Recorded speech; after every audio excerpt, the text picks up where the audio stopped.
Hello everyone. आज के इस वीडियो में हम पढ़ेंगे डीएनए रेप्लिकेशन के बारे में। Molecular basis of inheritance chapter हम पढ़ रहे हैं और उसी में से आज का हमारा टॉपिक है डीएनए रेप्लिकेशन।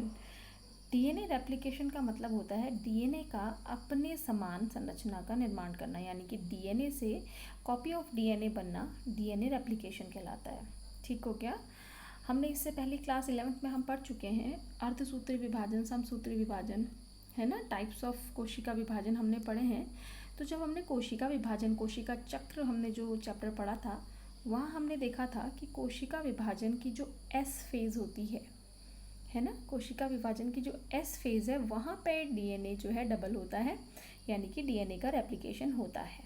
ठीक, अब ये डीएनए रेप्लिकेशन क्यों हो रहा है, क्या ज़रूरत है डीएनए से डीएनए के बनने की, है ना। तो जब भी कोशिका डिवाइड होती है बच्चों, एक कोशिका से जब समसूत्री विभाजन होता है यानी कि माइटोसिस, एक कोशिका से दो कोशिकाएं बन रही हैं, तो जो जेनेटिक मटेरियल है वो भी जाएगा दोनों कोशिकाओं में, है ना। तो वो कोशिका विभाजन के पश्चात नई कोशिकाओं में जो जेनेटिक मटेरियल यानी कि डीएनए जा रहा है, वो डीएनए कैसे जाएगा अगर वो उतना ही रहेगा तो, है ना। तो इसलिए रेप्लिकेशन की प्रक्रिया होती है ताकि डीएनए का अमाउंट डबल हो जाए और डॉटर सेल्स में वो इक्वली डिस्ट्रीब्यूट हो जाए। तो आज के इस वीडियो में हम यही पढ़ेंगे कि डीएनए रेप्लिकेशन का क्या प्रोसेस है, पूरा इसका जो प्रोसीजर है, प्रक्रिया है पूरी, उसको हम डिटेल में इस वीडियो में आज पढ़ेंगे। ठीक है। इसके पहले हम पढ़ चुके थे कि डीएनए को जो मॉडल दिया था, double helical model, Watson and Crick ने दिया था।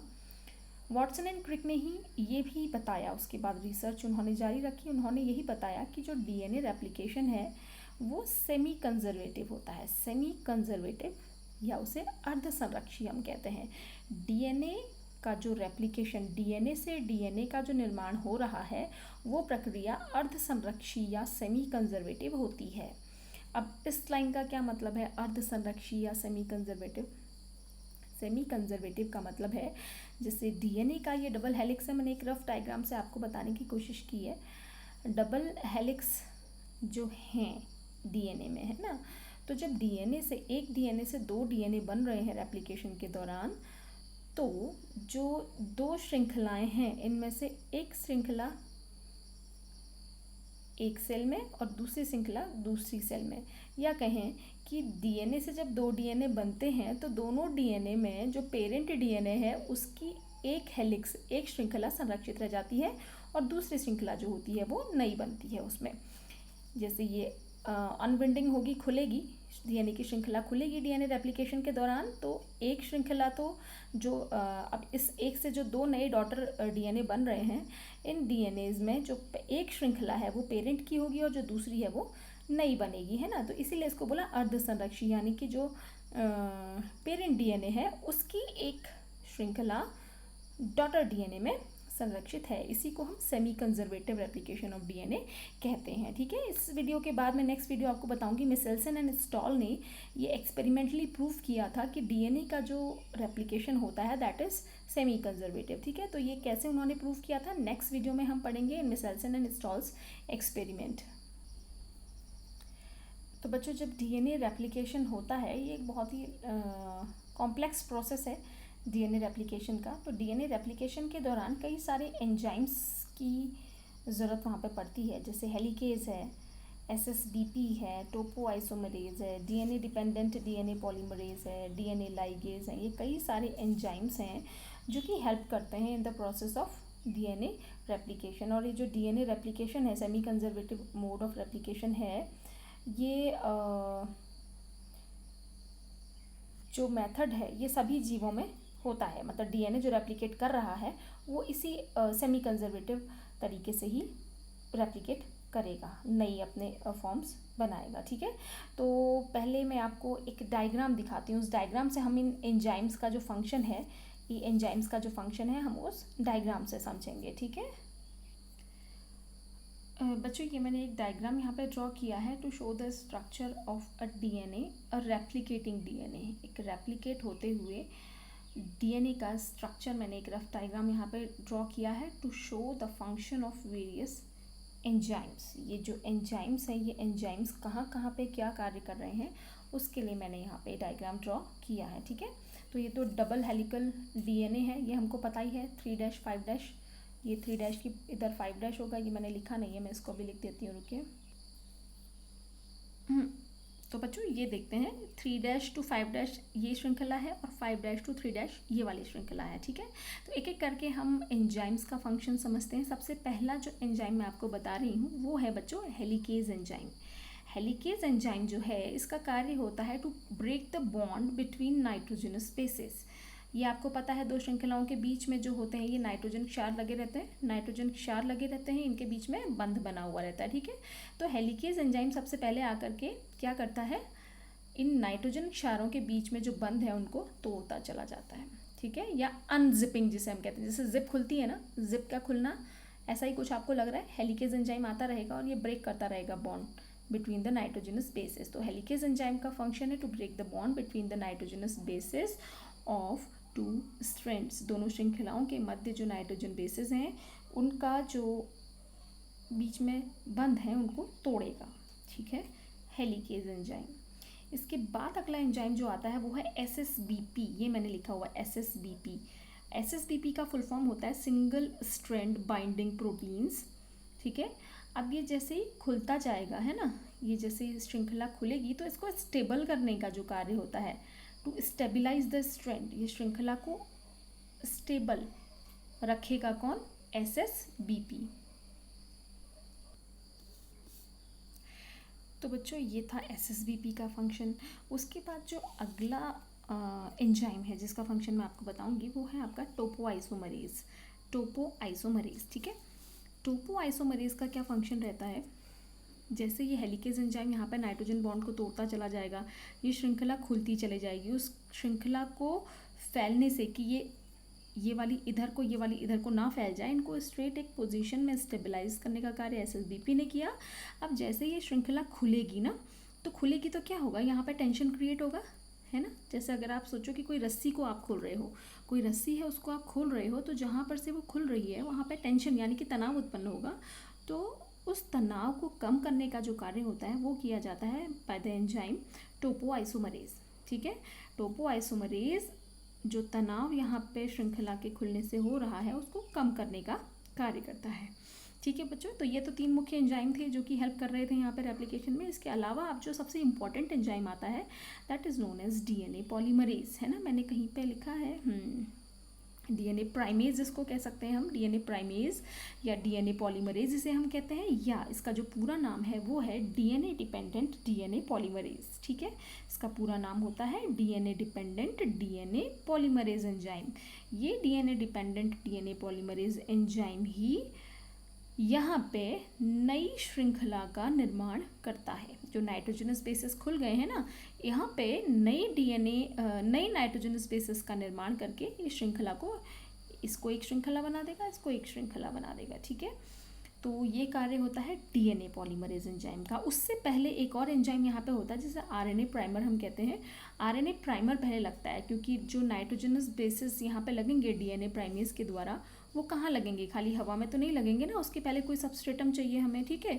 तो वो सबस्ट्रेट तैयार करता है RNA प्राइमर। सबसे पहले यहाँ पे RNA प्राइमर बनना शुरू होते हैं, RNA प्राइमर जुड़ते हैं, ये नाइट्रोजनस बेसिस जो खुले हैं इसके पास में, और उन RNA प्राइमर के ऊपर फिर DNA प्राइमेज एंजाइम कार्य करके DNA की श्रृंखला को पूरा बना देता है, ठीक है बच्चों।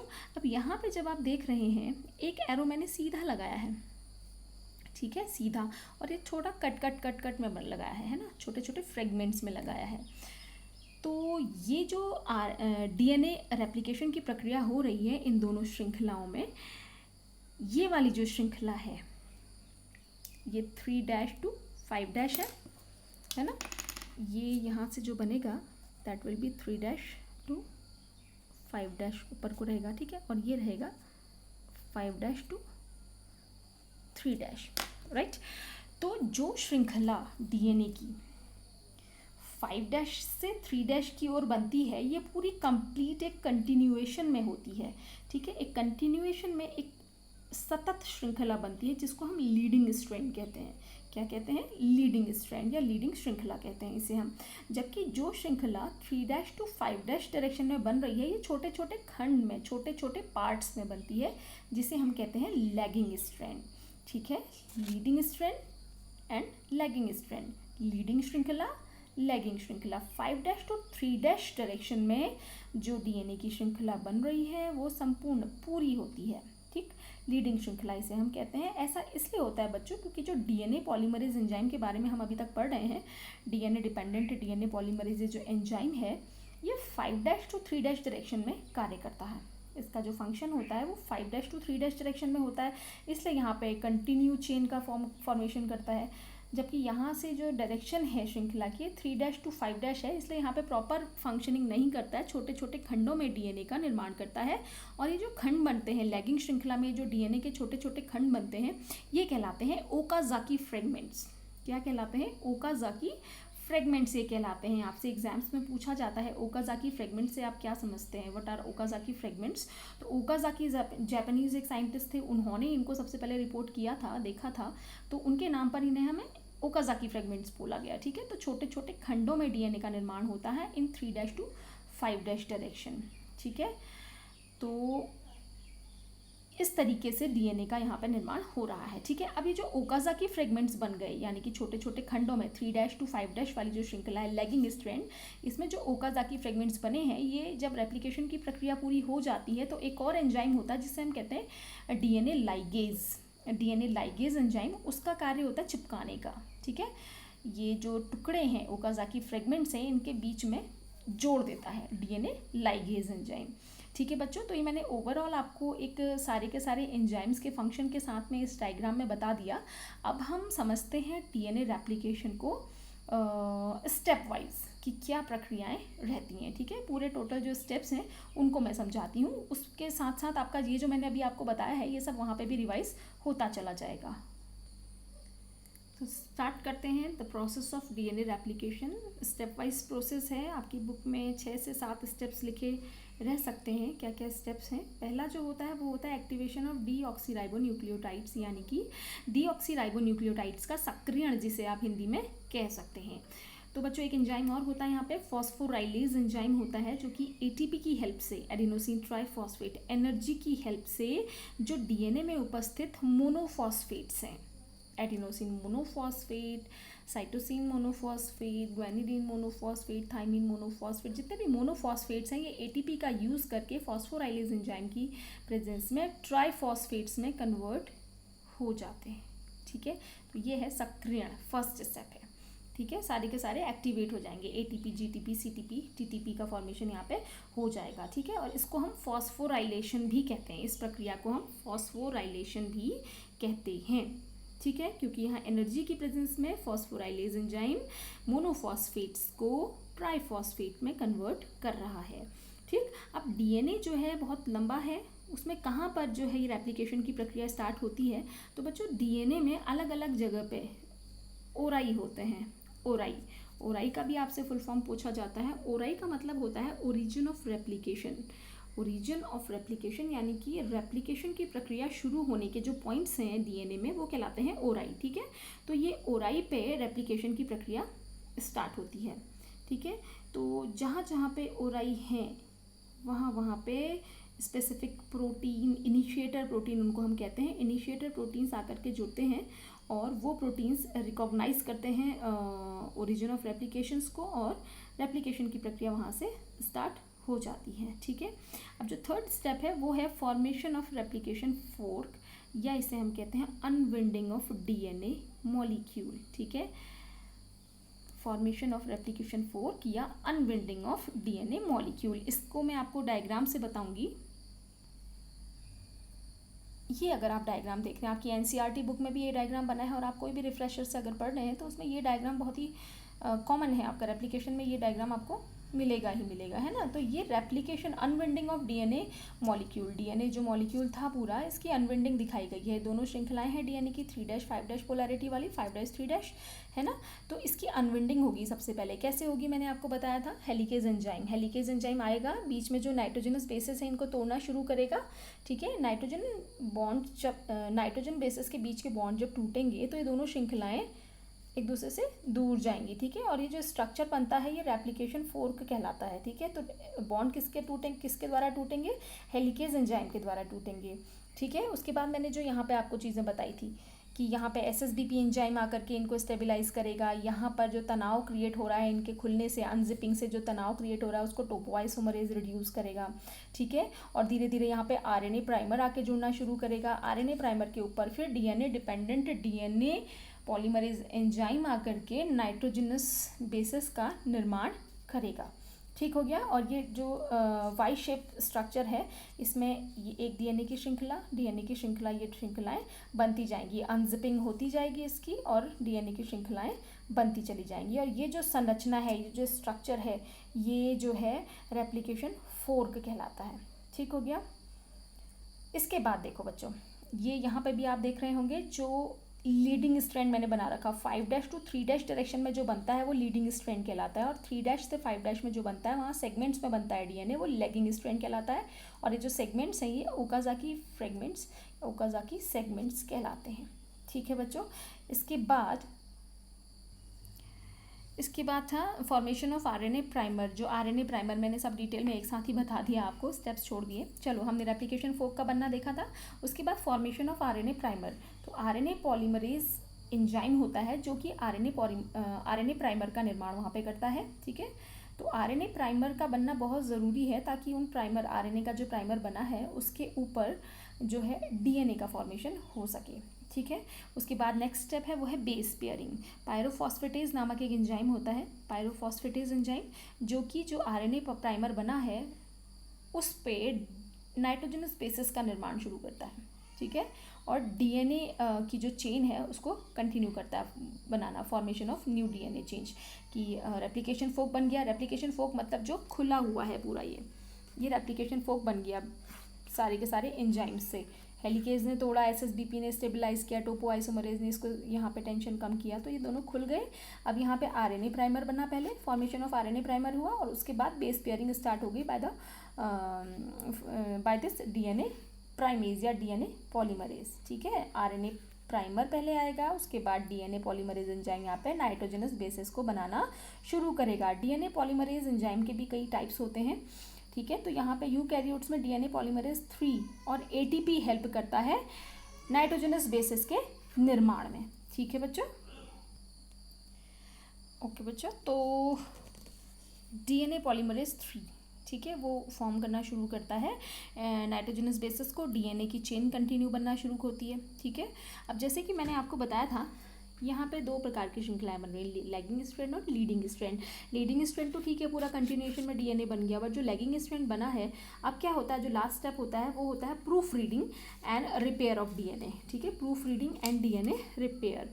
प्रूफ रीडिंग का मतलब क्या होता है, प्रूफ रीडिंग की अगर गलती से कोई वहाँ पे नाइट्रोजनस बेस रॉन्ग लगा है, यानी कि जो बॉन्डिंग होती है ना, वो बॉन्डिंग में कहीं पे कोई गलत A के साथ T नहीं आया है ना, C के साथ G नहीं आया है, कहीं पे बॉन्डिंग अगर गलत हो रही है तो वो प्रूफ रीडिंग के द्वारा उसको करेक्ट कर लिया जाता है। कभी कभार क्या होता है, 10,000 बेस पेयर्स में से एक बेस पेयर कभी कभार गलती से कोई गलत जुड़ जाता है, तो प्रूफ रीडिंग के द्वारा वो जो गलती हुई है उसको करेक्ट कर लिया जाता है, ठीक है। रेप्लिकेशन की ये प्रोसेस है। और उसके बाद है DNA रिपेयर। जो ओकाज़ाकी फ्रेगमेंट्स हमारा बना है, ओकाज़ाकी फ्रेगमेंट, वो ओकाज़ाकी फ्रेगमेंट्स जुड़ जाते हैं bye means of DNA ligase enzyme, ठीक है। और जो प्रूफ रीडिंग है, जो गलत DNA में नाइट्रोजनस बेसिस कभी कभार गलती से आ चुके हैं, तो उनको भी रिपेयर किया जाता है bye means of repair enzymes like nucleases. Nucleus कुछ एंजाइम है, एक एंजाइम है जो कि रिपेयर एंजाइम कहलाता है, जो कि अगर गलती से बीच में इंसर्ट कोई नाइट्रोजन बेसिस है जो कि करेक्ट पोजीशन पे नहीं है, उसको ठीक कर देता है, ठीक है, न्यूक्लियस एंजाइम। और DNA लाइगेज मैंने आपको बता दिया, ये जो फ्रेगमेंट्स हैं DNA के, इनको जोड़ने का कार्य करते हैं, ठीक है। अब मैं आपको एक और डायग्राम यहाँ पे दिखाऊंगी which will summarise the process of DNA replication, ठीक है। देखो बच्चों, ये रेप्लिकेशन हो रही है, यहाँ पे रेप्लिकेशन बबल बन रहा है, रेप्लिकेशन की प्रोसेस स्टार्ट हो रही है, हेलिकेज आ रहा है, अनविंडिंग हो रही है, ठीक है। यहाँ पे जो है आपका SSBP है, स्टेबलाइज कर रहे हैं, टोपोआइसोमरेज टेंशन को कम कर रहा है, ठीक है। फिर उसके बाद DNA, पहले RNA प्राइमर बन रहा है, उसके बाद DNA डिपेंडेंट DNA पॉलीमरेज आ रहा है, leading strand, lagging strand. Leading strand बनता है हमेशा 5' to 3' डायरेक्शन में, लेगिंग इन 3' to 5' डायरेक्शन में। ये देखिए, इस तरीके से रेप्लिकेशन फोर्क में DNA का निर्माण शुरू हो रहा है। एक और ये डायग्राम मैं आपको दिखा रही हूँ। अगर आपको लगे कि हाँ ये आपके लिए हेल्पफुल है तो आप इसको भी ड्रॉ अपनी नोटबुक में कर सकते हैं। ठीक है बच्चों, तो आई होप कि this video will help you in understanding the process of replication. अगर आपको इस वीडियो से रेप्लिकेशन, डीएनए रेप्लिकेशन समझने में हेल्प मिलती है तो प्लीज़ मुझे कमेंट करके ज़रूर बताइए। Thanks for liking and watching my video.